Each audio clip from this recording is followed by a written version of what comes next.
Crystal chandeliers of Blackwell Manor cast dancing shadows across 300 faces, all turned toward the grand staircase where Serafina Winterbourne stood frozen in her engagement gown.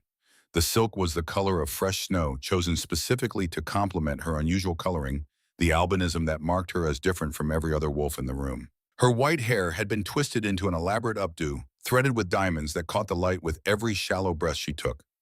She had known something was wrong the moment she entered the ballroom. The whispers had started immediately spreading through the crowd like poison through water. But it was not until Aldrich Blackwell stepped forward, his arm wrapped around another woman's waist, that understanding crashed over her with the force of a physical blow.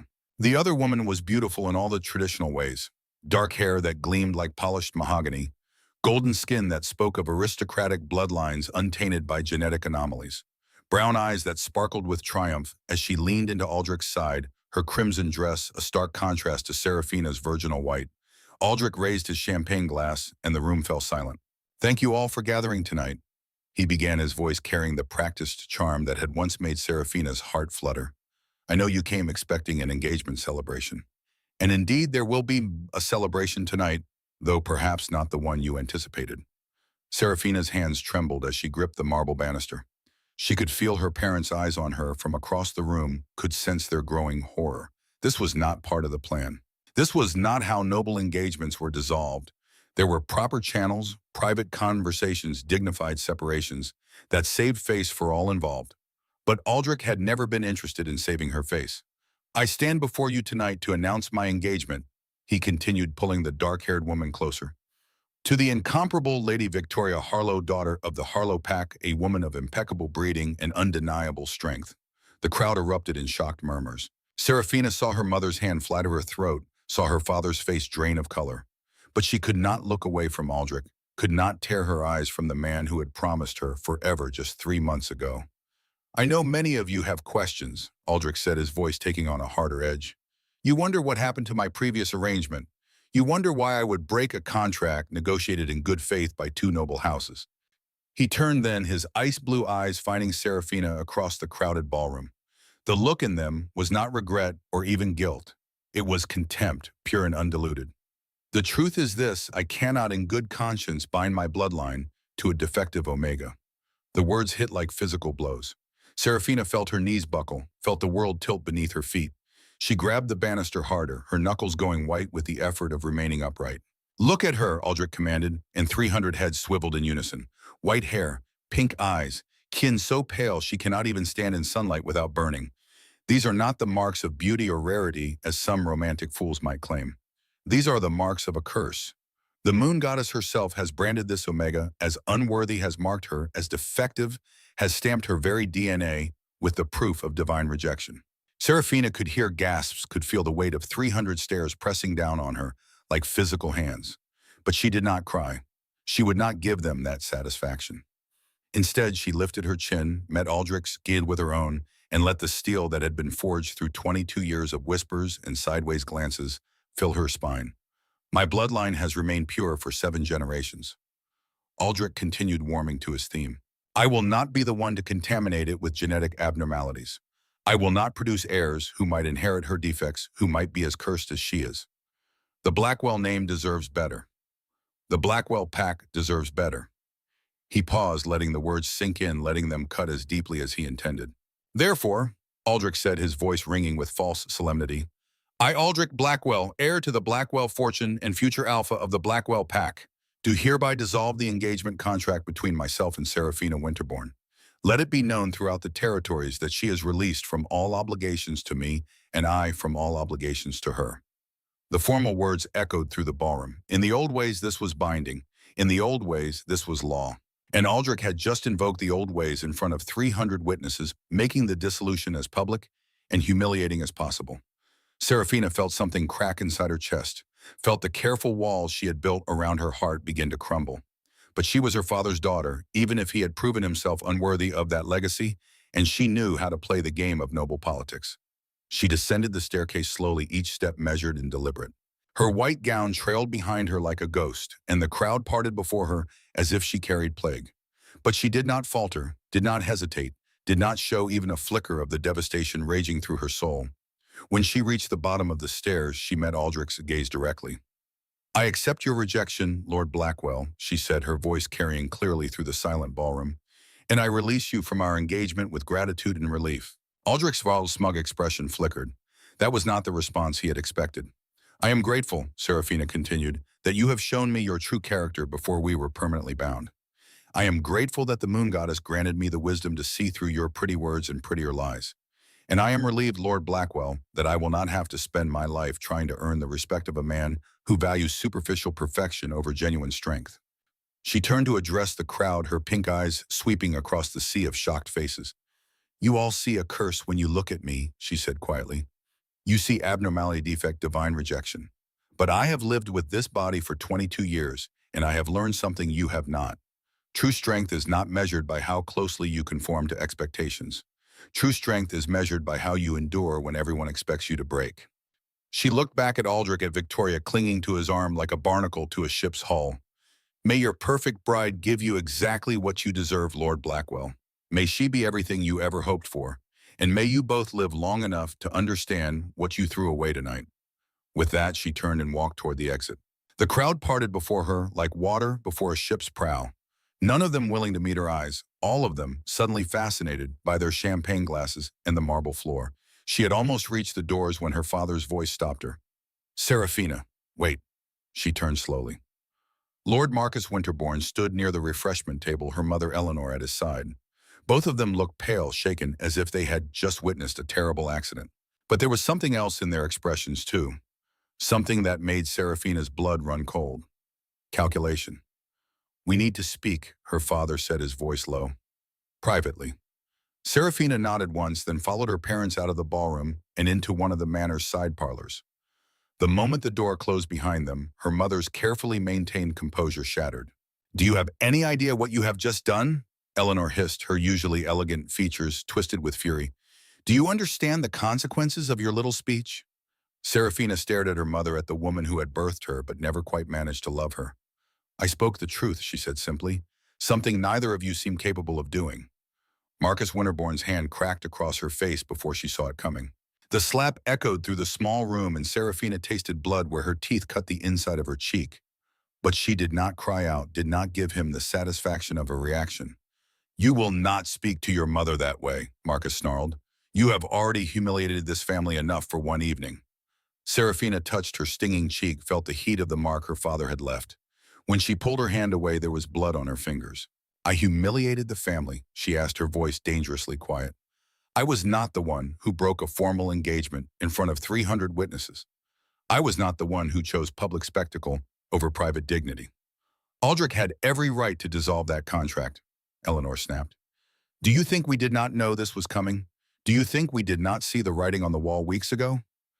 Understanding crashed over Serafina like a bucket of ice water. "You knew," she whispered. "You knew he was going to do this, and you did not warn me.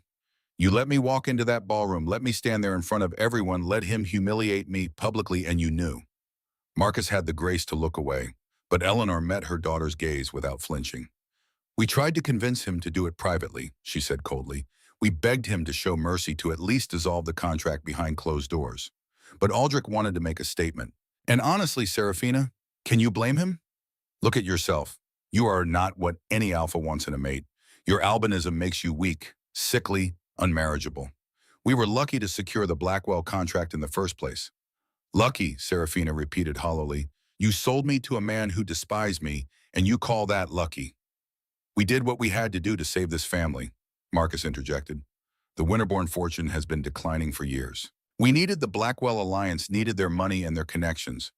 But Aldrich changed his mind, and there is nothing we can do about it now." "Nothing you can do," Serafina said slowly, "except blame me for his cruelty." "You brought this on yourself," Eleanor said sharply. "If you had been more accommodating, more pleasant, more willing to overlook Aldrich's minor indiscretions, perhaps he would not have looked elsewhere." "Minor indiscretions." Serafina's voice rose despite her best efforts to remain calm. "He has been sleeping with Victoria Harlow for months. He claimed her before even breaking our engagement. That is not a minor indiscretion, Mother. That is betrayal. And you think any other alpha would treat you better?" Eleanor laughed, the sound bitter and sharp. "You think your albinism does not matter. You are delusional child, you are damaged goods, and everyone knows it. The words should have hurt. They should have cut deep, should have shattered what remained of Serafina's composure. But instead, she felt something else rising up inside her, something hard and cold and utterly unbreakable. If I am so damaged, she said quietly, then why do you care what happens to me now? Marcus and Eleanor exchanged glances. There it was again, that calculation, that careful weighing of options that had nothing to do with love or family and everything to do with profit. Aldrich made us an offer, Marcus said finally, $5 million to break the engagement contract cleanly with no legal challenges or public disputes. Serafina felt the ground shift beneath her feet. You sold me, she whispered.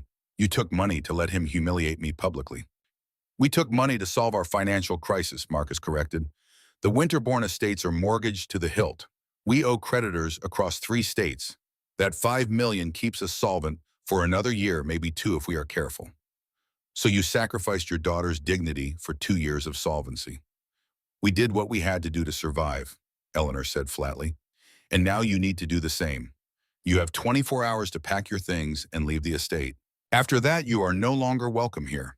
We cannot afford to feed and house an Omega with no marriage prospects and no value to the family name. The room spun. Serafina grabbed the back of a chair to steady herself, her mind racing to process what she was hearing.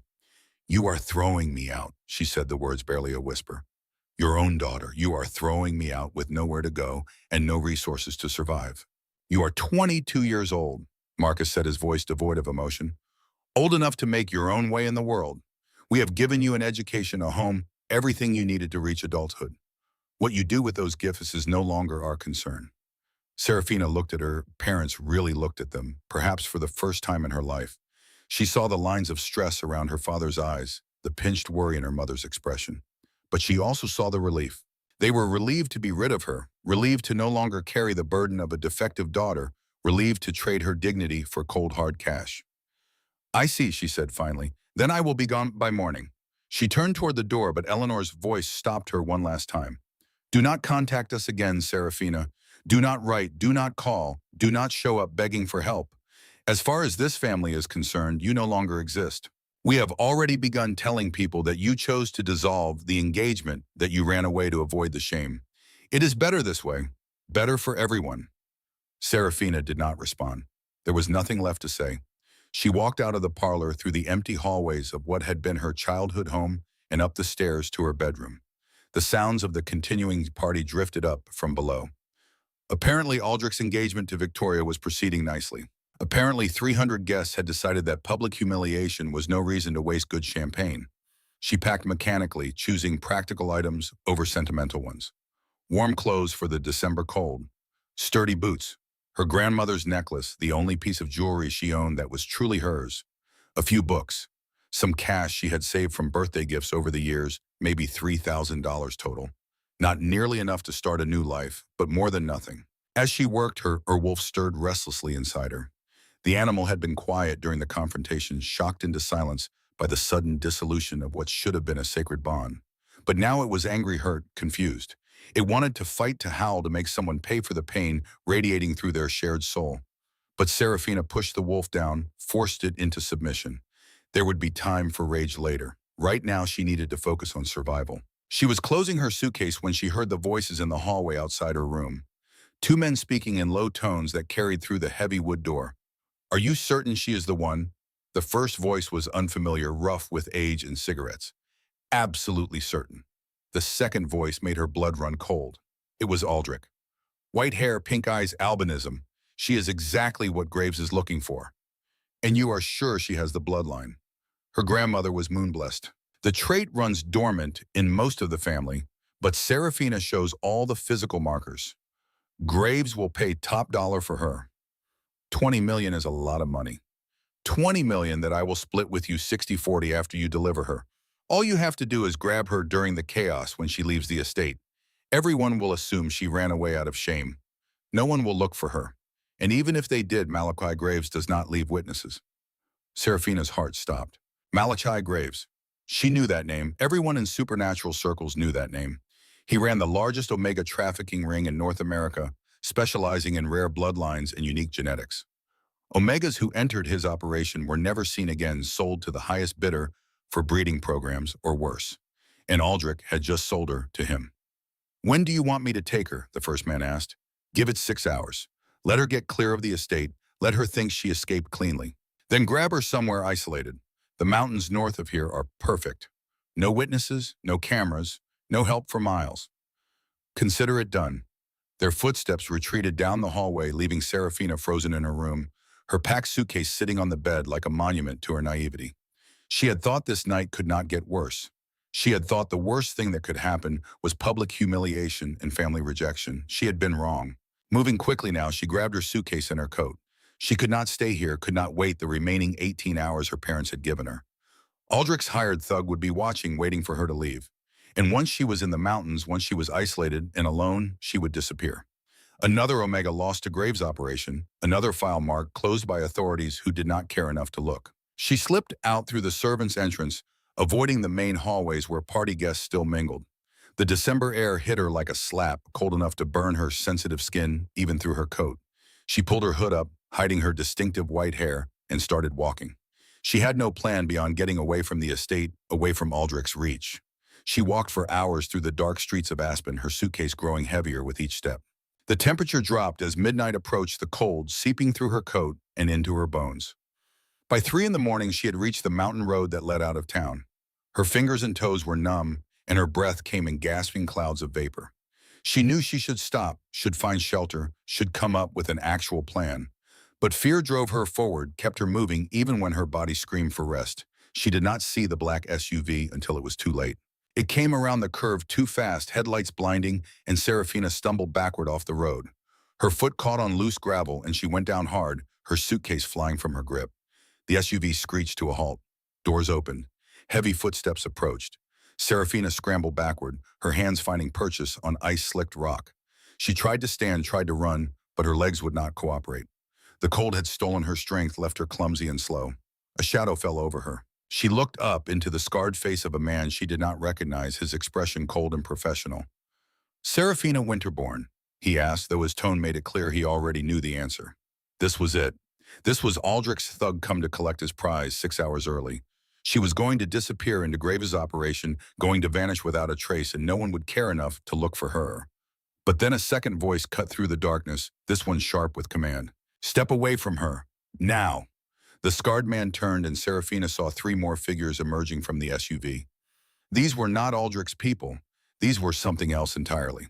They moved with predatory grace, their eyes reflecting the moonlight like animals, their combined presence radiating enough power to make the air itself feel heavy.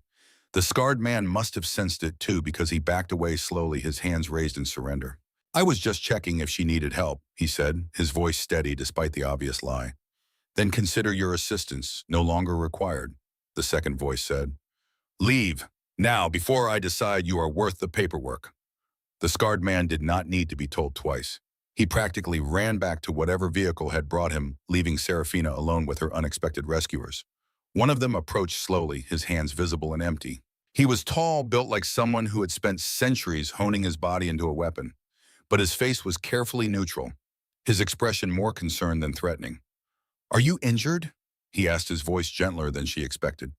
Serafina tried to speak, tried to form words, but her teeth were chattering too hard. The adrenaline was wearing off, leaving nothing but bone-deep cold and exhaustion. The man made a decision. He stripped off his coat and wrapped it around her shoulders, the fabric still warm from his body heat. Then he simply picked her up, suitcase and all, and carried her toward the black SUV like she weighed nothing. "Who are you?" Serafina managed through her chattering teeth. The man smiled, and there was something almost kind in his expression. "My name is Draven," he said, "and you Serafina Winterbourne and are under the protection of the Nightborn dynasty now." She wanted to ask what that meant, wanted to demand answers, wanted to know if she had just traded one nightmare for another. But the warmth of the SUV and the exhaustion of the night dragged her under before she could form the questions. The last thing she remembered was the smooth hum of the engine and the sensation of being carried somewhere far from the life she had known. When she woke, everything would be different. When she woke, her real trial would begin. But for now, wrapped in a stranger's coat and cradled in unfamiliar arms, Serafina Winterbourne let herself rest.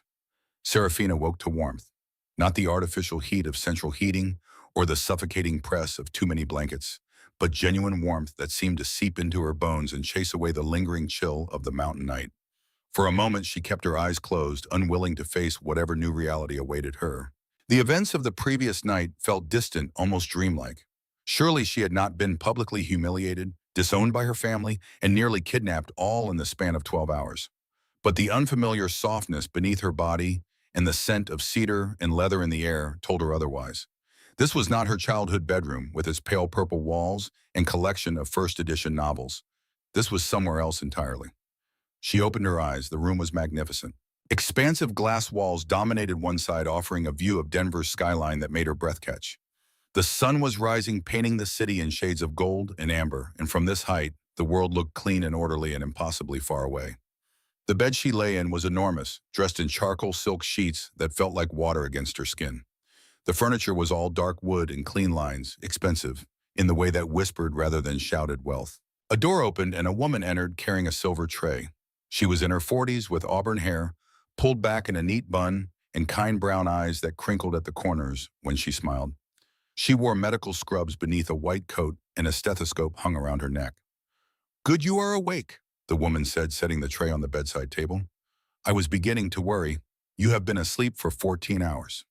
Serafina sat up slowly, her body protesting the movement. Every muscle ached, and her skin felt raw from the cold exposure. "Where am I?" Her voice came out rough, scratchy from disuse. "Empire Tower, Denver. The 60th floor, to be precise. My name is Dr. Margaret Sterling. I am the royal physician for the Nightborn family." The woman poured tea from a porcelain pot, the steam rising in delicate spirals. "You were suffering from early-stage hypothermia when they brought you in. Nothing life-threatening, but enough to require monitoring. How do you feel?"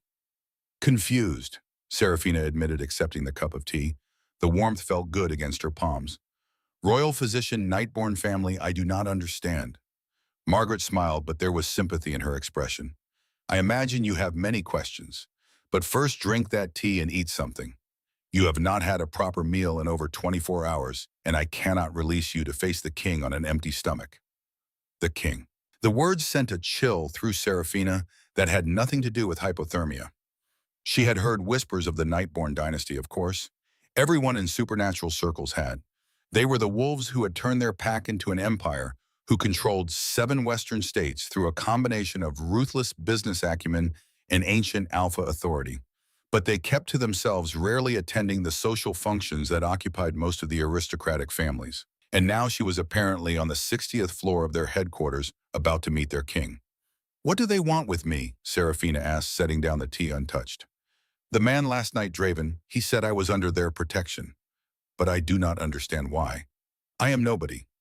I have nothing to offer them." Margaret's expression softened further. "You are not nobody, Serafina. And as for what they want, that is a conversation you will need to have with King Theron himself. But I can tell you this much, you are safe here. Whatever happened to you last night, whatever drove you into those mountains in the middle of a December storm, it cannot touch you here. The Nightborn protect their own." "But I am not theirs," Serafina protested. "Not yet," Margaret agreed, "but that may change depending on the choices you make in the next few hours." Before Serafina could ask what that meant, Margaret gestured to a door on the far side of the room. "There is a bathroom through there. I have laid out fresh clothes for you. Take your time, shower if you wish. When you are ready, I will take you to meet the king." Serafina wanted to argue, wanted to demand answers immediately, but the thought of a hot shower and clean clothes was too tempting to resist. She had been wearing the same outfit for over a day, and she could still smell the ballroom on her skin, could still feel the weight of 300 stairs pressing down on her. The bathroom was as luxurious as the bedroom. White marble covered every surface, and the shower was large enough for 4 people. Serafina turned the water as hot as she could stand and stepped under the spray. For long minutes, she just stood there, letting the heat work its way into her muscles, letting the water wash away the physical evidence of the worst night of her life. But it could not wash away the memories. As she scrubbed her skin and washed her hair, fragments of the previous night played through her mind like a cruel slideshow. Aldrich's contemptuous expression, her mother's cold dismissal, her father's casual violence, the scarred man on the mountain road sent to deliver her into slavery. She had been so naive. She had believed that noble families honored their contracts, that parents loved their children unconditionally, that the world operated according to rules of basic decency. But the past 24 hours had stripped away those comfortable illusions, leaving her raw and exposed. When she finally emerged from the shower, she found that Margaret had not been exaggerating about the clothes. Laid out on the bed was an outfit that probably cost more than Serafina's entire wardrobe back home. Black slacks that fit perfectly, a silk blouse in deep emerald, and a cashmere cardigan so soft it felt like wearing a cloud. There were even shoes, elegant flats in supple leather. Everything fit as if it had been made for her. Serafina dressed slowly, studying her reflection in the full-length mirror. The clothes transformed her, made her look polished and put together in a way her usual thrift store finds never managed. But nothing could hide her albinism. Her white hair hung in damp waves past her shoulders, and her pink eyes stared back at her from a face too pale to pass for normal, even in the kindest light. Defective, cursed, marked by divine rejection. Aldrich's words echoed through her mind, and she had to grip the edge of the dresser to keep her hands from shaking. A soft knock at the door interrupted her spiraling thoughts. Margaret poked her head in, her expression warm but businesslike. "Ready?" she asked. No, Serafina wanted to say. "I will never be ready to face whatever is waiting for me out there." But she nodded anyway, because what choice did she have? She could not stay in this room forever, and she had nowhere else to go. Margaret led her through corridors that seemed designed to intimidate. The floors were polished marble, the walls hung with art that Serafina recognized from her art history classes. Original Rembrandts, a Caravaggio, what looked like an actual Monet. The wealth on display was staggering, but it was displayed with restraint, as if the Nightborn family was so secure in their power that they felt no need to shout about it. They passed other wolves in the hallways.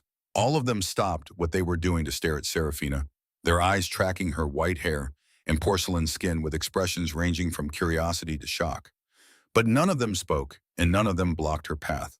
Whatever authority Margaret carried here, it was enough to keep them at a respectful distance. Finally, they reached a set of double doors that looked like they belonged in a European palace.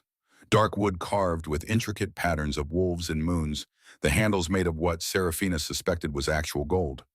Two guards flanked the entrance, both of them tall enough to make her feel like a child, and built like they could break her in half without trying. Margaret paused before the doors, turning to face Serafina with serious eyes. "A few things you should know before you go in," she said quietly. "King Theron Nightborn is the most powerful alpha in North America. His word is law across 7 states, and his family has ruled these territories for over 300 years. But he is also fair, and he does not make decisions lightly. Whatever he offers, you know that he has considered it carefully." "Offers me," Serafina repeated. "What could he possibly want to offer me?" Margaret smiled. "That is between you and him. But Serafina, please remember this. You have agency here. You have choices. No matter what he says, no matter how overwhelming his presence might be, you can say no. The Nightborn do not force. They do not coerce. They negotiate." The words should have been reassuring, but they only made Serafina more nervous. What kind of negotiation could a king possibly want with a disgraced Omega who had nothing to her name but a suitcase of second-hand clothes and $3,000 in crumpled bills? Margaret nodded to the guards, and they pulled open the doors. The room beyond stole whatever breath Serafina had managed to gather. It was massive, easily the size of her family's entire estate. The ceiling soared 30 feet overhead, supported by columns of black marble veined with gold. Panoramic windows offered a breathtaking view of Denver and the Rocky Mountains beyond. But it was not the architecture that made her steps falter. It was the 5 men standing in the center of the room. They were arranged in a loose semicircle, and even from a distance, Serafina could feel the weight of their combined presence. These were not ordinary wolves. These were alphas in the truest, most primal sense of the word. Predators who had climbed to the top of the food chain and stayed there through strength, cunning, and absolute ruthlessness. The one in the center commanded attention without even trying. He stood slightly ahead of the others, his posture radiating authority that needed no throne to validate it.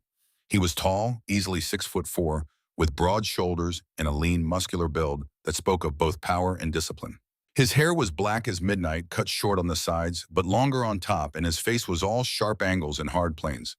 But it was his eyes that made Serafina's wolf sit up and take notice. They were amber. Pure, burning amber, like molten gold caught in the moment before it cooled. And they were fixed on her with an intensity that made her feel stripped bare, as if he could see through flesh and bone, straight to her terrified soul. This had to be Theron Nightborn, the king. The 4 men flanking him were almost as imposing, though each carried their power differently. The one to Theron's immediate right was the wolf who had rescued her Draven. In daylight, she could see the scars that crossed his face, evidence of battles survived and enemies defeated. He wore a military-style jacket, and his dark green eyes tracked her movement with the focus of a trained soldier. To Theron's left stood a man in an impeccable charcoal suit, his blonde hair swept back from a face that belonged on magazine covers. He held a tablet in one hand, but his ice-blue eyes were fixed on Serafina with calculating intelligence. This one was dangerous in a different way, she realized. Not a warrior, but a strategist, the kind of man who could destroy you financially before you even knew you were under attack. The fourth man was leaner than the others, dressed all in black, his dark hair falling across his forehead in a way that might have looked casual if not for the predatory stillness in his gray eyes. He watched her the way a wolf might watch a rabbit, interested but patient, willing to wait for the perfect moment to strike. And the fifth, the youngest, stood slightly apart from the others. He wore jeans and a hoodie beneath a leather jacket, and his brown hair was artfully disheveled. But his hazel eyes held the same intensity as his brother's, and when he smiled at Serafina, there was nothing boyish about it. Margaret cleared her throat. "Your Majesty, may I present Serafina Winterborn?" Theron stepped forward, and Serafina's wolf whimpered inside her mind. Every instinct screamed at her to bare her throat, to drop her eyes, to show submission to this apex predator. But she had already been on her knees once in the past 24 hours, already been humiliated in front of witnesses. She would not do it again. So she lifted her chin and met Theron's gaze directly, even though it felt like staring into the sun. Something flickered in those golden eyes. Surprise, perhaps, or approval. It was gone too quickly for her to be certain. "Miss Winterborn," Theron said, and his voice was exactly what she expected. Deep, commanding, the kind of voice that made you want to obey before your conscious mind even processed the words. "I am Theron Nightborn. These are my brothers, Draven, whom you have already met, Lysander, our financial strategist, Corvus, our intelligence director, and Zephyr, our technology specialist." Each man inclined his head as he was introduced, but none of them spoke. They were letting Theron lead this encounter, deferring to his authority in a way that suggested iron discipline. "Thank you for the rescue," Seraphine said, proud that her voice came out steady. "And for the medical attention. I appreciate your hospitality, but I do not want to impose any longer. If someone could call me a taxi, I will be on my way." "On your way to where?" Theron asked, his tone genuinely curious. The question hit harder than it should have. Serafina opened her mouth, then closed it again. She had no answer. Her family had disowned her. Her engagement was broken. Her meager savings would not last more than a few weeks, and her employment prospects as an Omega with no connections and unusual coloring were effectively zero. "That is what I thought," Theron said, but there was no mockery in his tone. "Please sit. We have much to discuss." He gestured to a grouping of leather chairs near the windows. Serafina hesitated, every survival instinct warning her that this was a trap, that powerful men did not rescue homeless Omegas out of the goodness of their hearts. But what choice did she have? She was 60 floors up in a building full of wolves who could stop her before she reached the elevator. She sat. Theron took the chair directly across from her, his brothers arranging themselves in a loose circle around them. The positioning was deliberate, Serafina realized. She was surrounded, cut off from any escape route, facing the most powerful alpha in 7 states, with no leverage and no allies. "I will be direct," Theron said, leaning forward slightly. "We have been watching your family for several weeks. Our intelligence network is extensive, and when we heard rumors of an Omega with moon-blessed bloodlines being forced into an engagement, we became interested." Serafina blinked. "Moon-blessed, my grandmother may have had some distant connection to that lineage, but I am hardly—" "Your grandmother was not distantly connected," Corvus interrupted, his voice smooth as silk and twice as dangerous. "She was a direct descendant of the last known moon-blessed pack. The trait runs dormant in most carriers, but you, Miss Winterborn, show all the physical markers. Your albinism is not a defect. It is a gift." The words should have felt like vindication, but they only made Serafina more wary. If the Nightborn thought she had value because of some ancient bloodline, they were going to be disappointed. "Even if that is true," she said carefully, "I have no special abilities. I cannot shift. I have no unusual strength or speed. I am just an ordinary Omega who happens to have white hair." "Cannot shift or have not shifted?" Lysander asked, speaking for the first time. His voice was crisp, educated, the tone of someone used to being the smartest person in the room. "There is a significant difference." Serafina thought about lying, then decided against it. These men had clearly done their research. They would know if she tried to deceive them. "I have never shifted," she admitted. I have felt my wolf sensed her presence, but the transformation has never come. My parents spent thousands of dollars on specialist healers, shamans. None of them could explain why. Because you were never in enough danger for your wolf to feel the need to emerge, Theron said. Moon-blessed wolves do not shift for convenience or sport. They shift when their power is required, when the situation demands more than human form can provide. Your wolf has been waiting, Seraphina, waiting for the moment when you would need her most. The certainty in his voice made her want to believe him. But she had spent 22 years being told she was defective, and belief did not come easily anymore. Why does any of this matter to you? She asked bluntly. What do you want from me? Theron leaned back in his chair, his expression becoming unreadable. We want to offer you a deal, a mutually beneficial arrangement that would solve both your problems and ours. What problems could you possibly have? Seraphina gestured around the opulent room. You rule 7 states. You have more wealth than most small countries. What could I offer you? The same thing every powerful dynasty needs, Theron said simply. A queen. The word hung in the air between them, impossible and absurd. Seraphina laughed, the sound sharp and disbelieving. You cannot be serious. I am entirely serious, Theron replied, his expression never changing. The Nightborn dynasty has been without a queen for over 300 years. My brothers and I have never found mates worthy of the position. But you, Seraphina Winterborn, are different. You carry moon-blessed blood. You have survived years of cruelty and prejudice without breaking. You have strength you do not even recognize yet. And most importantly, you are unclaimed. Because no one wants me, Seraphina said bitterly. Because I am defective. Because they are fools. Draven interjected, his scarred face fierce. They looked at you and saw weakness. They saw your coloring and assumed inferiority. But we see potential. We see power waiting to be unlocked. We see a queen. Seraphina shook her head, trying to process what she was hearing. This had to be some kind of elaborate joke, or worse, a trap. Men like the Nightborn did not offer queenship to disgraced Omegas they had just met. What are the terms, she asked, because even if this was insane, she needed to understand what they were actually proposing. 5 days, Theron said. You will undergo 5 trials, one administered by each of my brothers and myself.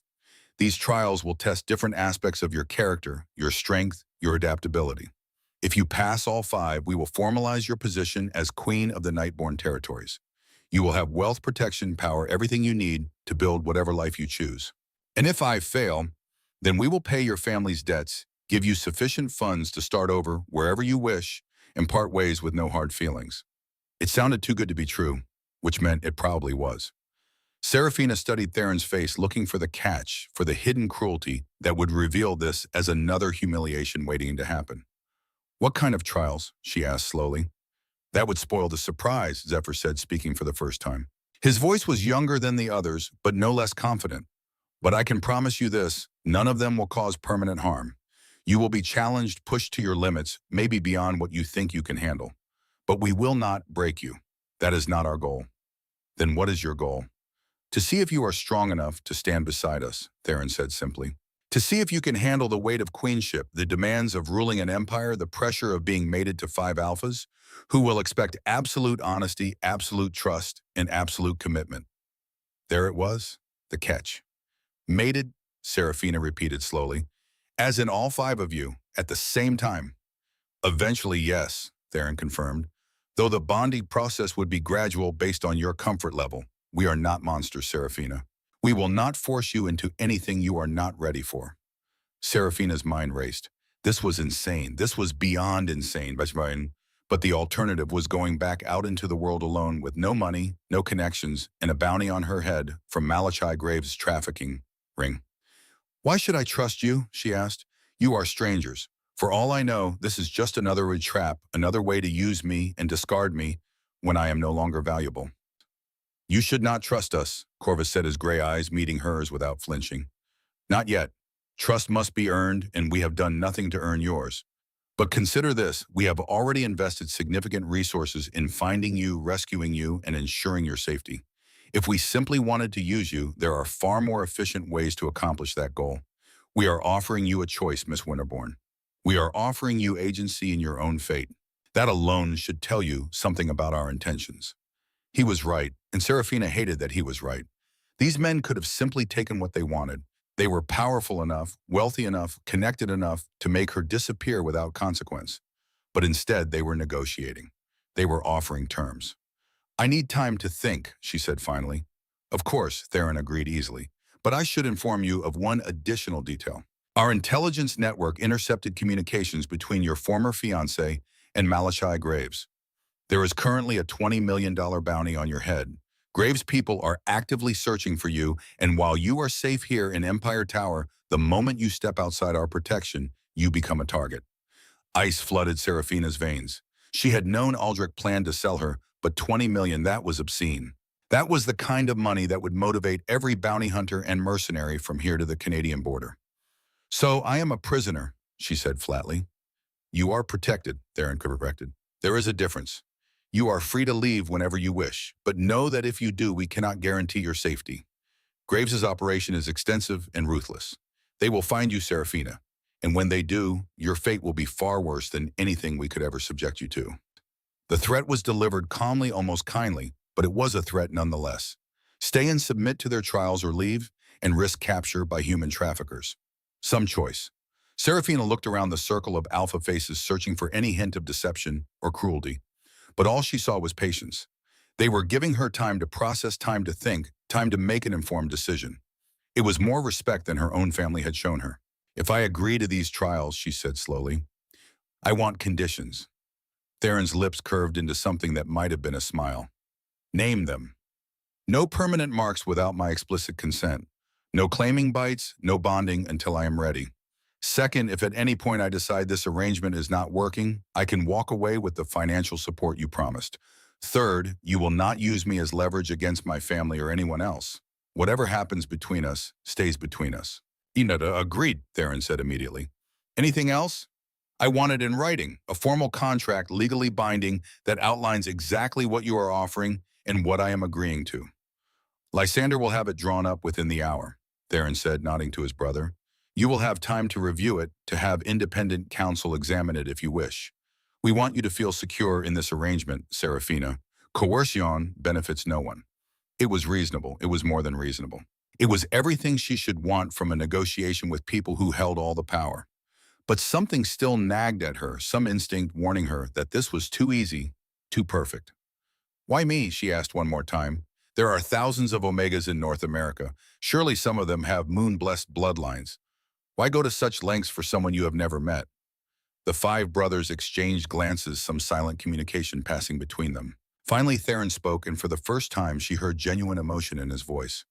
Because we are tired, he said quietly. Tired of political alliances that mean nothing. Tired of Omegas who see only our wealth and power. Tired of superficial connections that satisfy the body but starve the soul. When we learned about you, about your situation, about the strength it must have taken to endure years of cruelty without becoming cruel yourself, we saw possibility. We saw someone who might understand what it means to be underestimated, to be judged for things beyond your control, to be written off before you even had a chance to prove your worth. He leaned forward, his golden gaze burning with intensity. We are offering you a chance, Serafina, a chance to discover who you really are beneath all the lies they have told you. A chance to claim power on your own terms, a chance to prove to yourself and everyone else that you are not defective. You are extraordinary, and all we ask in return is that you trust us enough to let us show you. The words hit like physical blows, striking at every insecurity, every wound, every secret hope she had never dared voice. These men, these strangers, were offering her everything she had never believed she could have. Respect, power, value, the chance to rewrite her own story. Serafina took a deep breath, then another. Her wolf stirred inside her mind, no longer whimpering, but alert, interested, cautiously hopeful. When do the trials begin? She asked. Theron's smile was like sunrise, warm and devastating. Tomorrow, he said. Today you rest, you recover, you prepare. Tomorrow we show you exactly what you are capable of. Serafina nodded once, committing herself to a path she could not see the end of, trusting in strangers, because she had no one else left to trust. She had been rejected, disowned, and nearly sold into slavery. She had nothing left to lose. And perhaps, just perhaps, she had everything to gain. The contract arrived exactly 1 hour later, delivered by Lysander himself in a leather portfolio that probably cost more than Serafina's entire wardrobe back in Aspen. She had spent the intervening time in what Margaret called her suite, though calling it a suite felt like calling the Pacific Ocean a puddle. The living space alone was larger than her childhood bedroom, decorated in soothing grays and creams with towering windows that made her feel like she was floating above the world. Lysander set the portfolio on the glass coffee table and took the seat across from her, his ice blue eyes assessing her with the same calculating intelligence she had noticed earlier. "I have prepared two versions," he said, his voice carrying the crisp precision of someone who had probably graduated top of his class from whatever Ivy League law school had been fortunate enough to have him. One is comprehensive, approximately 40 pages outlining every possible contingency and legal protection. The other is simplified, 5 pages covering the essential terms we discussed. Which would you prefer to review first? Serafina appreciated that he asked rather than assumed. The simplified version. I can always reference the full contract if I have questions. Lysander's lips curved into something that might have been approval. He extracted a bound document from the portfolio and handed it to her, then settled back in his chair with the patience of someone who had nowhere more important to be. The contract was surprisingly clear, written in language that avoided the usual legal jargon that made most documents incomprehensible. Serafina read through it slowly, her finger tracing each line as she absorbed the terms. The Nightborn brothers agreed to provide full protection from all external threats, including but not limited to Malachi Graves and his trafficking network. They would assume all debts associated with the Winterborn family, though ownership of those debts would transfer to the Nightborn dynasty. They would provide Serafina with a stipend of $10,000 per month during the trial period, no strings attached to be continued, regardless of the outcome. In exchange, Serafina agreed to undergo 5 trials over the course of 5 days, each designed to test different aspects of her character and capabilities. The trials would involve physical, mental, and emotional challenges, though the specific nature of each would remain undisclosed until the moment of testing. She agreed to approach each trial with genuine effort and good faith, to be honest in her responses, and to maintain confidentiality about the Nightborn family's private affairs. Most importantly, the contract explicitly stated that consent could be withdrawn at any time. If Serafina chose to end the arrangement, she would receive a settlement of $500,000 and continued protection for a period of 6 months while she established herself elsewhere. No questions asked, no penalties, no retaliation. It was by any objective measure an extraordinarily generous offer. "What happens if I pass all 5 trials?" Serafina asked, looking up from the document. "Then we proceed to the formal bonding ceremony," Lysander replied. "You would be crowned Queen of the Nightborn territories in a public ceremony witnessed by representatives from all 7 states under our jurisdiction. The mate bonds would be formed gradually at your pace, but the legal and political authority would be immediate. You would have equal say in all decisions affecting the dynasty, access to all financial resources, and the full protection of Nightborn law." "And if I fail one of the trials?" "That depends on which trial and the nature of the failure. The trials are designed to challenge you, not to break you. We are looking for potential, not perfection. A failure to complete a trial would not automatically end the arrangement, but it would require discussion about whether this path is truly right for you." Serafina appreciated the nuance. They were not setting her up to fail, but neither were they lowering their standards.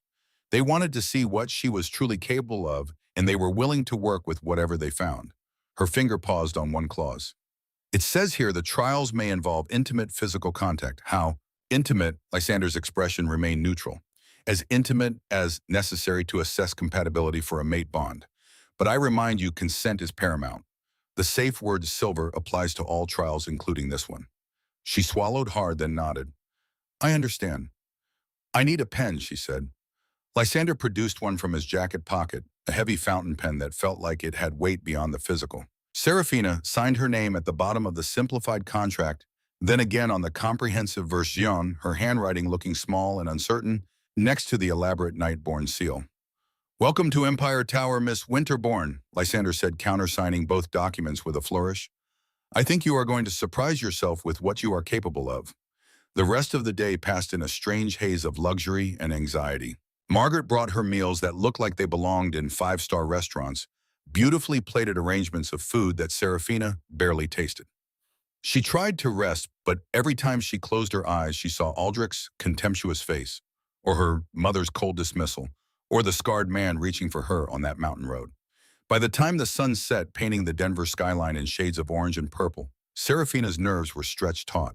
Tomorrow's first trial would begin, and she had no idea what to expect. Would it be physical, mental, some combination, and which brother would administer it? The answer came with a knock on her door at precisely 8 in the evening. She opened it to find Theron standing in the hallway dressed more casually than she had seen him earlier. He wore dark jeans and a charcoal sweater that did absolutely nothing to hide the powerful build beneath, and his wolf-bright gaze tracked her face with an intensity that made her want to look away. "May I come in?" he asked, his voice polite, despite the fact that this entire floor probably belonged to him. Serafina stepped aside, gesturing him into the suite. He moved past her, bringing with him the scent of winter storms and something darker, something that made her wolf sit up and take notice in a way that was both alarming and oddly comforting. "I wanted to check on you," Theron said, taking a seat on the couch and indicating that she should join him. "The first trial begins tomorrow at 8 in the morning. I will be administering it personally." Of course it would be the king himself. Why start with anything less than maximum intimidation? "What will the trial involve?" Serafina asked, perching on the opposite end of the couch as far from him as the furniture allowed. "That would defeat the purpose of a trial," Theron said, but his tone was gentle. "However, I can tell you this much: it will test your courage and your willingness to be vulnerable. I need to know if you can handle the kind of power dynamic that exists in this family, if you can submit when necessary while maintaining your own sense of self." The word submit made Serafina's spine stiffen. She had spent the past 24 hours being forced to submit to circumstances beyond her control, and the thought of doing so again, even voluntarily, made her want to bolt from the room. Theron must have seen something in her expression because he leaned forward slightly, his voice taking on a more serious tone. "I am not asking you to break Serafina. I am not asking you to become someone you are not. But if you are going to rule beside 5 alphas, you need to understand how we operate. We are dominant by nature. It is not cruelty or ego. It is simply who we are. And a queen who cannot navigate that dynamic, who cannot find strength in strategic surrender, will be miserable." "Strategic surrender," Serafina repeated. "You make it sound like a business transaction." "In some ways it is," Theron agreed. "Power is always a negotiation, even in intimate relationships. Perhaps especially in intimate relationships. I need to know that you can trust me enough to let go of control, and you need to know that I will never abuse that trust. Tomorrow's trial will establish that foundation, or it will reveal that this arrangement cannot work." The honesty was unexpected and oddly reassuring. At least he was not pretending this would be easy or simple. "What if I panic?" Serafina asked quietly. "What if I cannot do what you are asking?" "Then we stop immediately," Theron said, his burning stare holding hers with unwavering certainty. "You have a safe word. Remember, Silver. Say it at any time and everything stops. No judgment. No disappointment. We simply reassess and decide how to proceed." Serafina nodded, trying to calm the nervous flutter in her chest. Tomorrow morning felt both impossibly far away and terrifyingly close. Theron stood moving with the fluid grace of someone who had complete mastery over his own body. "Get some rest. You will need your strength." He was almost to the door when Serafina found her voice again. "Why are you really doing this?" she asked. "The truth, not the pretty speech about tired of political alliances. What do you actually want from me?" Theron paused, his hand on the doorknob. When he turned back to face her, the expression on his face was more open than she had seen, vulnerable, in a way she suspected he rarely allowed. "I want what everyone wants," he said quietly. "I want to matter to someone, not because of my title or my wealth or my power, but because of who I am beneath all of that. My brothers and I have spent 300 years building this empire, and it is everything we worked for. But it is also empty. We have no one to share it with, no one who sees us as anything other than tools to be used or threats to be avoided. When I read the reports about you, about how you protected those Omega children, even though it cost you your engagement, I thought perhaps you might understand what it means to value people over politics." The raw honesty in his words made Serafina's throat tight. She had expected manipulation, seduction, calculated charm designed to lower her defenses. She had not expected genuine loneliness from a man who seemingly had everything. "I will do my best tomorrow," she said, because it was the only promise she could make. Theron's smile was small but genuine. "That is all I ask." After he left, Serafina tried to sleep, but her mind would not quiet. She kept replaying the conversation, kept analyzing every word for hidden meanings or subtle threats. But no matter how hard she looked, she could not find any. Theron had been direct, honest, even vulnerable. It was so different from the games her parents played, the manipulation Aldrich had wielded, that she barely knew how to process it. Eventually, exhaustion claimed her, dragging her into uneasy dreams of golden eyes and winter storms. She woke to early morning light streaming through the windows and the sound of her heart pounding against her ribs. The clock on the nightstand read 7:30. In 30 minutes, the first trial would begin. Serafina showered quickly, the hot water doing little to calm her nerves. She dressed in the clothes that had been laid out for her, simple black leggings and a soft gray sweater that felt like armor despite its casual appearance. She braided her white hair back from her face, studying her reflection in the mirror. Pink eyes stared back at her, wide with fear and determination in equal measure. She looked exactly like what she was, a terrified Omega about to walk into a situation she did not fully understand with people she barely knew. But she had signed the contract. She had made her choice, and she would see it through. At precisely 8 o'clock, there was a knock on her door. Serafina opened it to find Theron waiting, dressed in dark slacks and a white shirt with the sleeves rolled up to his elbows. The casual display of forearms should not have been as distracting as it was. "Ready?" he asked. "No, yes." He led her through the corridors she was beginning to recognize, but instead of heading toward the throne room, they descended 2 floors to what appeared to be a private wing of the building. The hallway here was quieter, more intimate, with fewer windows and softer lighting. Theron stopped before a door marked only with a discreet number plate. He turned to face Serafina, his expression serious. "Before we go in, I need to be clear about what this trial involves. You are going to learn how to please an alpha. Not just any alpha, but me specifically. This will be intimate, it will be intense, and it will push boundaries you may not have known you had. But at no point will I take anything you do not freely give. Do you understand?" Serafina's mouth went dry. She had known the trials would involve some level of physical intimacy. The contract had made that clear, but hearing it stated so bluntly made it real in a way that abstract knowledge had not. "I understand." She managed, proud that her voice did not shake. Theron opened the door. The room beyond was designed for seduction. Soft lighting from sources she could not immediately identify. A massive bed with charcoal silk sheets that looked like liquid shadow. Furniture in dark wood and leather. Wall-length windows, though these were currently covered with sheer curtains that filtered the morning light into something gentle and dreamlike. It was beautiful. It was terrifying. It was everything Serafina had never allowed herself to imagine. Theron closed the door behind them, the soft click of the lock somehow louder than it should have been. He moved to the center of the room, then turned to face her, his molten stare burning with intensity that made her want to run and stay in equal measure. "The trial begins now," he said, his voice dropping into a register that resonated in her bones. "Come here, Serafina." It was not quite a command, but it was not quite a request either. It was something in between, an invitation wrapped in authority, giving her the choice while making clear what he expected. Serafina's feet moved before her brain fully processed the decision. She crossed the space between them, stopping just outside his reach, close enough to feel the heat radiating from his body, but not quite touching. "Closer," Theron said, and this time it was definitely a command. She stepped forward until they were nearly chest to chest, until she had to tilt her head back to maintain eye contact. This close, she could see flecks of gold in his amber eyes, could smell the winter storm scent of him, could feel the carefully controlled power in the way he held himself perfectly still. "Do you know what submission truly means?" Theron asked, his voice low and intimate. "It is not weakness. It is not defeat. True submission is the conscious choice to grant someone else authority over your pleasure, your responses, your control. It is an act of profound trust and tremendous courage. And that is what I am asking from you today. Not blind obedience, not mindless compliance, but conscious, deliberate surrender." His hand came up slowly, telegraphing his movement, giving her every opportunity to step back. When she did not, his fingers traced the line of her jaw, the touch feather-light but burning nonetheless. "I am going to touch you," Theron said, his eyes never leaving hers. "I am going to teach you what it means to be pleasured by an alpha who sees your value. And you are going to let me, not because you have to, but because you choose to. Because you want to discover what it feels like to be worshipped rather than merely tolerated." Serafina's breath caught. No one had ever spoken to her like this, as if she was something precious and powerful rather than damaged and disposable. It was intoxicating and overwhelming and utterly terrifying.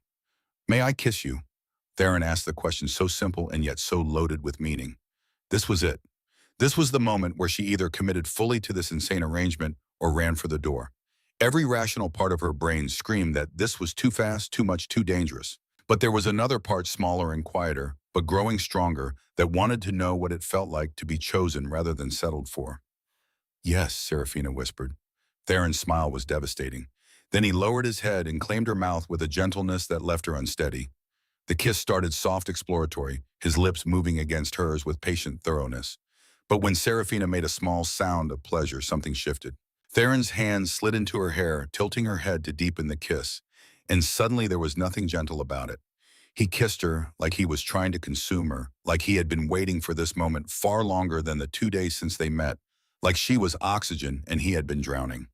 Serafina's hands came up to grip his shoulders, needing something to anchor her as the world tilted beneath her feet. She had been kissed before fumbling attempts by boys who thought they deserved her body because her family owed theirs money. But this was different. This was a man who knew exactly what he was doing, who could read every tiny response and adjust accordingly, who seemed determined to map every inch of her mouth with devastating precision. When he finally pulled back, they were both breathing hard.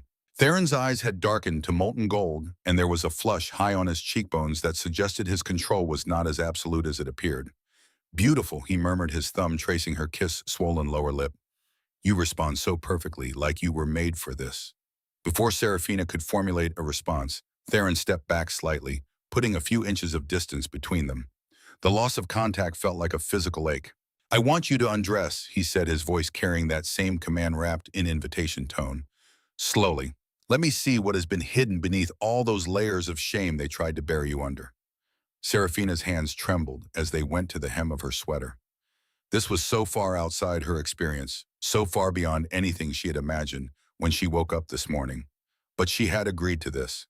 She had signed the contract. And some part of her, the part that had been screaming silently for 22 years, desperately wanted to know what it felt like to be seen as desirable. She pulled the sweater over her head, revealing the simple white bra beneath. Then she hooked her thumbs in the waistband of her leggings and pushed them down, stepping out of them, and her shoes in one smooth motion that was more awkward than graceful. She stood before him in nothing but her undergarments, her luminous skin practically glowing in the filtered morning light, and waited for the inevitable disappointment or disgust. But Theron's expression held neither. His eyes roamed over her body with an intensity that felt like a physical touch, and when he spoke, his voice was rough with genuine desire. "Exquisite," he said, "every inch of you. Do you have any idea how stunning you are? How your skin looks, like moonlight made flesh? How your body was designed to drive alphas to madness?" The words should have sounded like flattery, like the empty compliments men threw at women they wanted to use. But there was something in Theron's tone, something raw and honest, that made Serafina believe he meant every word. "The rest," Theron said, gesturing to her remaining clothes. "Unless you want me to remove them for you." Serafina reached behind her back with shaking fingers, unhooking her bra and letting it fall to the floor. Then she slid her underwear down her legs, stepping out of them with as much dignity as she could manage, while completely naked in front of a fully dressed man who was studying her like she was article. For a long moment, Theron simply looked at her, his eyes cataloging every curve and hollow, every mark and imperfection. Serafina fought the urge to cover herself to hide the body that had been called cursed and defective for so long. "Come here," Theron said, and this time when she obeyed, he caught her hand and led her to the bed. "Lie down, on your back. Let me show you what it means to be treasured." Serafina climbed onto the silk sheets, the fabric cool against her overheated skin. She lay back against the pillows, hyper-aware of her nakedness, of her vulnerability, of the fact that she was completely at this man's mercy. Theron stood beside the bed, still fully clothed, and the contrast between them was almost unbearable. But he was smiling that small, devastating smile that suggested he knew exactly what he was doing and exactly how it was affecting her. "I am going to touch you now," he said, his voice dropping even lower. "I am going to learn every sound you make, every place that makes you gasp, every reaction that tells me I have found something you like. And you are going to let me because this is about your pleasure, not mine. This is about teaching you that you deserve to feel good. Do you understand?" Serafina nodded, not trusting her voice. "I need to hear you say it," Theron pressed. "I understand," Serafina whispered. "Good girl." The words should not have sent heat flooding through her body. But they did, and when Theron's hand finally made contact with her skin, tracing a path from her collarbone down to her hip, with agonizing slowness, Serafina forgot every reason why this was a terrible idea. All she could focus on was the sensation of being touched, like she mattered, like she was worth taking time with, like her pleasure was the most important thing in the world. Theron's hands were everywhere and nowhere, tracing patterns on her porcelain skin that made her arch involuntarily off the silk sheets. He started at her collarbone, his fingers following the delicate line of bone down to where her pulse hammered visibly beneath pale skin, then lower, mapping the curve of her breasts with a reverence that made her breath catch. "You are trembling," he observed, his voice a low rumble that seemed to resonate in her chest. "Are you cold?" "No," Serafina managed, her voice barely above a whisper. She was burning, every nerve ending, alight with sensations she had never experienced before. "Afraid, she considered lying, then remembered the contract. Honesty was required. "A little." "Good," Theron said, and his smile held approval rather than mockery. "Fear sharpens the senses, makes you present in the moment. Just do not let it control you. You are safe here, Serafina. Whatever happens in this room, you are safe." His mouth replaced his hands, lips trailing fire across her skin as he moved lower. When he reached the soft swell of her breast, he paused, looking up at her with those burning eyes. "May I?" he asked, the question so simple and yet so profound. Serafina nodded, then remembered what he had said earlier. "Yes, please." The first touch of his mouth on her sensitive flesh made her gasp, her hands flying up to tangle in his dark hair. Theron made a sound of approval, his tongue circling the peak before drawing it into his mouth with gentle suction that sent lightning straight to her core. She had touched herself before, of course, in the privacy of her locked bedroom, exploring her own body with curious fingers. But nothing she had done to herself compared to this. Nothing had prepared her for the devastating skill of a man who had centuries to perfect the art of pleasure. Theron worked her methodically, learning what made her gasp versus what made her moan, discovering which touches had her arching into him and which made her try to squirm away from the overwhelming sensation. And through it all, he narrated his discoveries in that deep, commanding voice that made her feel worshipped and utterly exposed in equal measure. "You like this," he murmured against her skin. "The way your breath hitches when I use my teeth just lightly. The way you try to press closer, even though you think you should pull away. Your body knows what it wants, Serafina. Let it have what it needs." His hand slid lower, tracing the curve of her hip, the soft skin of her inner thigh. Serafina tensed, anticipation and nervousness warring in her chest. "Breathe," Theron commanded gently, "and open for me. Let me see all of you." She obeyed, her legs falling open, and heard his sharp intake of breath. "Exquisite," he breathed. "You are already so responsive, so ready. Do you feel that the way your body is preparing itself, welcoming what is to come?" Serafina felt heat flood her face. She knew what he meant, could feel the slickness between her thighs, the ache that pulsed with every heartbeat. It should have been embarrassing. Instead, it was intoxicating. Theron's fingers found her, then exploring with the same methodical thoroughness he had shown the rest of her body. He touched her like he was mapping territory, learning every fold and hollow, discovering which pressures and rhythms made her hips buck involuntarily. When his thumb found the bundle of nerves at her apex pressing with just the right amount of pressure, Serafina cried out, her back arching off the bed. "There," Theron said with satisfaction. "That is the sound I wanted to hear. No more holding back, Serafina. I want every sound, every reaction. Give them to me." He worked her with devastating precision, building pleasure in waves that crashed over her, one after another. Just when she thought she could not take any more, he would shift his angle or change his pressure, finding some new place that made stars explode behind her eyes. "I am going to make you come now," Theron said, his voice rough with his own barely controlled desire. "I want to watch you fall apart. Want to see you lose that careful control you have maintained for so long. Will you give me that, Serafina? Will you let yourself break for me?"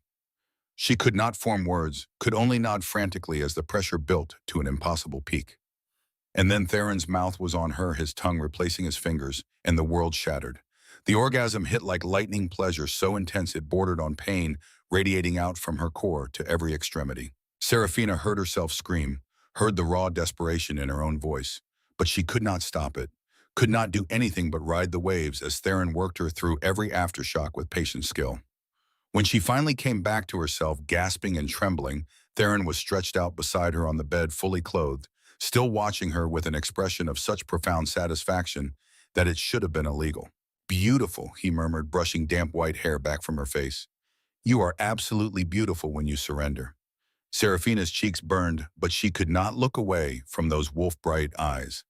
There was something in them now, something that had not been there before. Heat, yes, and desire, but also something softer. Something that looked almost like wonder. "That was just the beginning," Theron said quietly. "Now comes the true test. Are you ready to take me, Serafina? All of me, Her eyes went wide as understanding crashed over her. The pleasure had been preparation, a way to relax her body and prove he could be trusted with her responses. But the trial was not complete, not yet. I have never, she started, then stopped cursing herself for stating the obvious. I know, Theron said gently, and I will be careful, but I will not lie to you. This will hurt at first. Your body is not made to accommodate an alpha, especially not on the first time. But the pain will fade, and if you trust me, I will make sure pleasure follows quickly after. He stood, then finally beginning to undress. Serafina watched as he revealed the body he had kept hidden beneath civilized clothing. He was magnificent, all lean muscle and controlled power scars crossing his chest that spoke of battles survived. And when he pushed his pants down, freeing himself from the constraint of fabric, Serafina felt genuine fear mixed with the anticipation pooling in her belly. He was huge, impossibly large. There was no way he would fit. Theron must have read her expression because he smiled not unkindly. It will fit. Your body was made for this, even if it does not believe it yet. Trust me, Serafina. I will not hurt you more than necessary. He returned to the bed, settling between her thighs with a grace that made her mouth go dry. His hand came up to cup her face, forcing her to meet his eyes. Look at me, he commanded. Stay with me. I want to see those pink eyes when I claim you, want to watch you realize that you are mine now, ours. Forever. Forever. The word echoed in her mind as she felt him position himself at her entrance, the thick head pressing against her opening. She tried to relax, tried to remember to breathe, but her body tensed involuntarily. Breathe, Theron reminded her, his voice patient, despite the strain she could see in his expression. In through your nose, out through your mouth. That's it. Good girl. He pushed forward, just the tip breaching her entrance, and Serafina gasped at the burning stretch. It was too much, too intense, and every instinct screamed at her to push him away. But Theron held still, giving her body time to adjust his free hand, moving between them to find that sensitive bundle of nerves again. The dual sensation, pleasure and pressure, pain and promise, was overwhelming. More, he said, and pushed deeper. Serafina cried out, tears springing to her eyes as he worked himself in inch by agonizing inch. He was patient in his cruelty, never rushing, always giving her time to accommodate him, but never stopping either. His fingers never ceased their movement, circling and pressing, keeping pleasure sparking even as the fullness threatened to split her apart. Almost there, Theron murmured, and she could hear the strain in his voice, could see the sweat beading on his forehead as he fought for control. Just a little more, Serafina. You are doing so well, taking me so perfectly. One final push, and he was fully seated inside her, so deep she could feel him everywhere, filling her completely. They both went still, breathing hard, and Serafina felt something crack open inside her chest. It started as warmth spreading from where they were joined outward through her entire body. But it quickly became more than warmth. It became connection, a thread of golden light that seemed to bind her soul to his, letting her feel his emotions as clearly as her own. Shock, wonder, possessive satisfaction, and beneath it all a bone-deep brightness that made her gasp. Theron's eyes went wide, his control shattering for a moment as the same sensation clearly hit him. Impossible, he breathed. The mate bond, it is activating, but we have not completed the claiming. I have not bitten you yet. I feel you, Serafina whispered, awed by the connection blazing between them. I can feel everything you are feeling. As I can feel you, Korshohim, Theron said, his voice rough with emotion. Fear and wonder and acceptance all tangled together. You are my true mate, Serafina. Not just compatible, not just suitable. True mate. Do you understand what that means? In 300 years, I have never found. He cut himself off, but she felt the rest through the bond. Never found anyone who made the bond activate. Never believed he would. Never thought the old stories about soul connections were anything more than fairy tales. Move, Serafina whispered, needing to feel him, needing to complete what they had started. Please, Theron, move. He obeyed, withdrawing slowly before pushing back and establishing a rhythm that started gentle but gradually built in intensity. The pain faded with each stroke, replaced by pleasure that built and built until Serafina was moving with him, lifting her hips to meet his thrusts, chasing something she could feel hovering just out of reach. Come for me, Theron commanded, his voice breaking on the last word as his own control fractured. Come with me, Serafina. Let me feel you through the bond. The orgasm hit them simultaneously, pleasure crashing through the mate bond in a feedback loop that amplified everything. Serafina felt her own release, and his felt the moment he pulsed inside her, marking her from within, and the combined sensation was almost too much to survive. When the world finally stopped spinning, Theron collapsed beside her, pulling her against his chest with arms that trembled slightly. Through the bond, she could feel his shock, his awe, his fierce protectiveness already wrapping around her like a shield. "You are mine now," he murmured against her hair, marked and claimed and bound, and said, "My true mate, my queen." Serafina wanted to respond, wanted to say something profound or meaningful, but exhaustion dragged at her, the combination of physical exertion and emotional overload, leaving her wrung out and boneless. The last thing she remembered before sleep claimed her was Theron's voice, soft with wonder. "Tomorrow you face Draven, but tonight you exceeded every expectation I had. Sleep well, my queen. You have earned it." Serafina woke wrapped in Theron's arms, the mate bond, humming between them like a living thing. Through it, she felt his contentment, his possessive satisfaction, his fierce protectiveness, but also his acceptance that she would face his brothers next. "Draven will not hurt you," Theron murmured against her hair, "but he will push you harder than I did. He needs to know you can survive what is coming." What was coming, Serafina discovered 3 hours later, was combat training that left her gasping and bruised. Draven did not seduce. He challenged. For 6 hours straight, he taught her to fight, to defend, to strike back.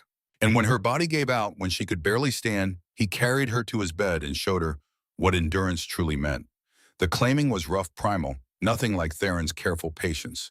But through it all, Draven's scarred hands were gentle, his voice a constant reassurance. "You are stronger than they ever told you. Prove it." When the second mate bond snapped into place, Draven's shock mirrored Theron's. Another true mate. Impossible. Perfect. Lysander's trial was psychological warfare disguised as a business negotiation.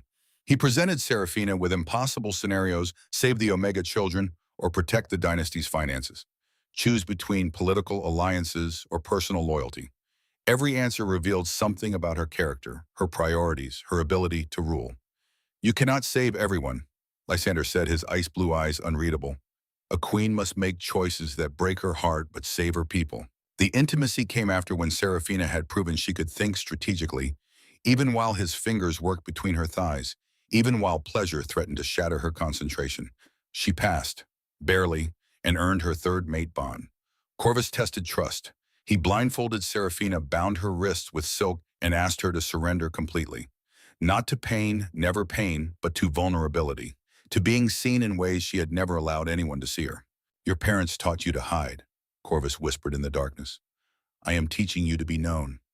He learned every fear, every secret, every shame she carried, and then he worshipped each one, showing her that being fully seen did not mean being rejected. The fourth bond formed in tears and gasping relief. The final trial was all 5 brothers together. Not sex, though that came after, but something deeper. Zephyr orchestrated it, his technological wizardry, creating a simulation where Serafina had to lead them, trust them, coordinate their vastly different strengths to save a pack under attack. She failed twice, learned, adapted, and on the third attempt she did not just pass. She excelled. Afterward, in a tangle of limbs and mate bonds, singing in perfect harmony, the 5 brothers claimed their queen completely. The pleasure was transcendent, amplified fivefold through their connections, until Serafina shattered apart and was remade as something new, something powerful. 2 months later, Serafina stood before 2,000 witnesses in a ceremony that was broadcast across 7 states. She wore white again, but this time it was armor, not surrender. Her albinism was not hidden, but celebrated her moon-blessed heritage, proclaimed from every screen. The coronation was followed by the formal mate bond ceremony, where all 5 brothers marked her throat with claiming bites that would scar beautifully. The crowd roared approval. But the real victory came 3 weeks later, when Serafina used her new authority to dismantle Malachi Graves' trafficking operation. 47 Omegas were rescued, including 3 moon-blessed. Her parents' debts were called and their estates seized. Aldrich was exiled from all Nightborn territories. Justice served cold. Serafina rested her hands on her swollen belly, feeling the triplets move inside her. The doctor said it was rare 3 babies from 3 different fathers conceived simultaneously through the mate bonds. Theron's daughter, Draven's son, Lysander's son. The remaining brothers were already planning the next round, competitive as ever. "You exceeded every expectation," Theron said, pulling her against his chest on the penthouse balcony. Below, Denver sparkled in the twilight. Their empire, their territory, their future. Through the mate bonds, Serafina felt her other 4 mates nearby, Draven training security forces, Lysander in negotiations with the other dynasties, Corvus managing intelligence networks, Zephyr revolutionizing their technology. And at the center of it all, holding them together, making them stronger, her. The defective Omega, who became a queen. The cursed albino who was moon-blessed all along. The rejected girl who found 5 true mates in an empire to rule. Seraphina smiled, feeling her wolf stir beneath her skin. Soon she would shift for the first time. Soon her children would be born. Soon the Nightborn dynasty would enter a golden age. But for now, she simply stood in her mate's arms and watched the sun set over the territory she had claimed as her own. She was enough. She had always been enough. And everyone who said otherwise could burn.